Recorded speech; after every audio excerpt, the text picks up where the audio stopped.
সুপ্রিয় শিক্ষার্থীবৃন্দ, আজকে আমরা পৃথককারী দেশ, প্রণালী ও যুক্তকারী ভূখণ্ড সম্পর্কে জানব। তো আমরা শুরু করি। ইউরোপকে আফ্রিকা মহাদেশ থেকে পৃথক করেছে কোন প্রণালী? উত্তর হবে জিব্রাল্টার প্রণালী। আবারও বলছি, ইউরোপকে আফ্রিকা মহাদেশ থেকে পৃথক করেছে জিব্রাল্টার প্রণালী। জিব্রাল্টার প্রণালী হচ্ছে আটলান্টিক মহাসাগর এবং ভূমধ্য সাগরের মধ্যে অবস্থিত। আবারও বলছি, জিব্রাল্টার প্রণালী আটলান্টিক মহাসাগর ও ভূমধ্য সাগরের মধ্যে অবস্থিত। এর দৈর্ঘ্য 58 কিলোমিটার, যা মাইলে 36 মাইল এবং সবচেয়ে সংকীর্ণ স্থানে প্রায় 13 কিলোমিটার। মাইলে কনভার্ট করলে 8 মাইল এবং প্রায় গভীরতা 300 থেকে 900 মিটার এবং 980 থেকে 2950 ফুট। এর নামকরণ করা হয় আফ্রিকা ও ইউরোপের মাঝামাঝি এই এলাকাটি ঐতিহাসিকভাবে অনেক আগে থেকেই আক্রমণ ও প্রতিরক্ষার কৌশলে গুরুত্বপূর্ণ ছিল। 711 খ্রিস্টাব্দে আরব সেনাপতি তারিক জিব্রাল্টার পাহাড়টি দখল করেন। এখানে ঘাঁটি করে আক্রমণ চালান। স্পেনের অন্যান্য এলাকায় তার নাম থেকেই নাম হয় জাবাল আল তারিক বা তারিকের পাহাড় নামকরণ করা হয়।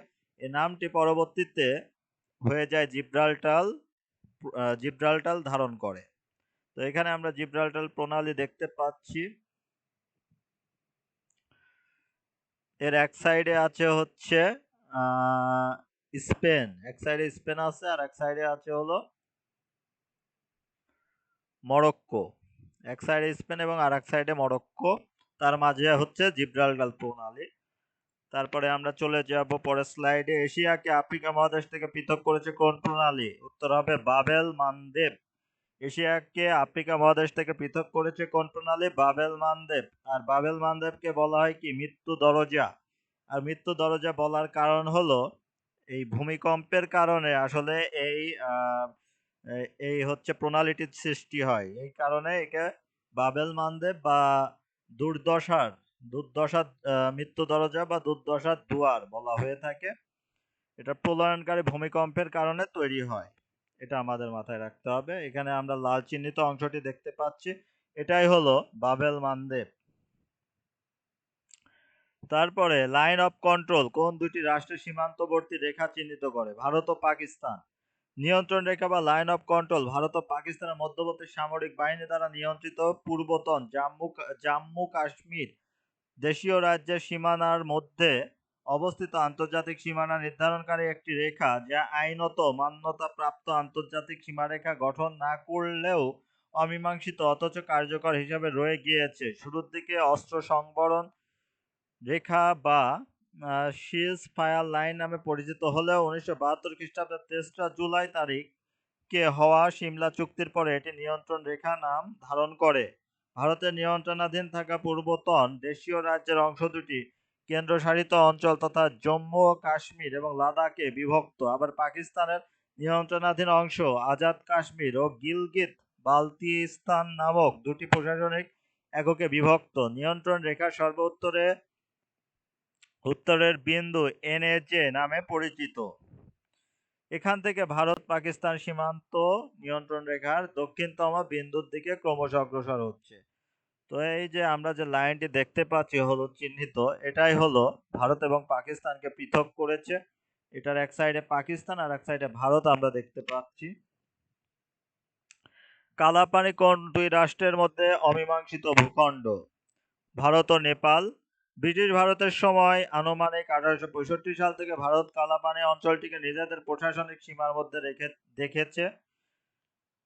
1962 সালে ভারত চীন যুদ্ধের পর লিপুলেখ পাস বন্ধ করে। ভারতের অধিকাংশ বাণিজ্য স্থানান্তরিত হয় টিস্কার পাসের মাধ্যমে।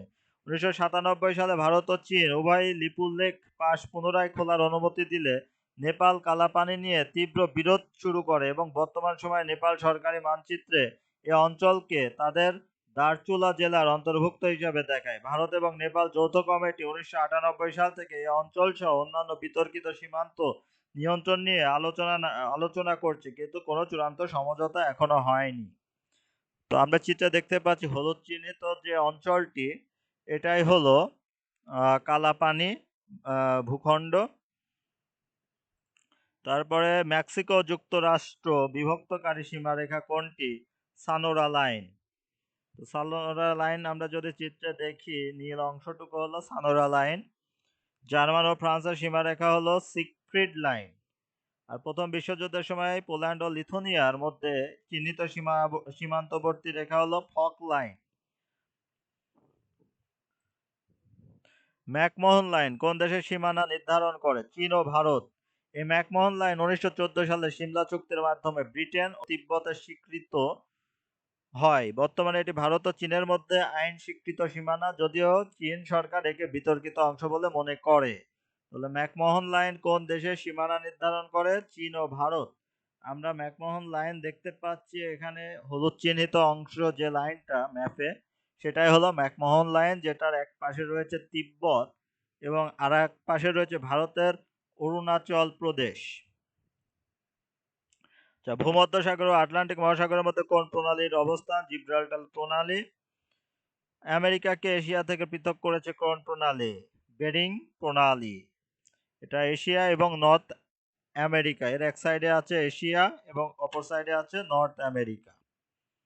আর এশিয়ার অঞ্চলের মধ্যে আছে রাশিয়ার কিছু অঞ্চল এবং আর এক সাইডে হচ্ছে উত্তর আমেরিকার কিছু অঞ্চল, যাকে বলা হচ্ছে বেরিং প্রণালী।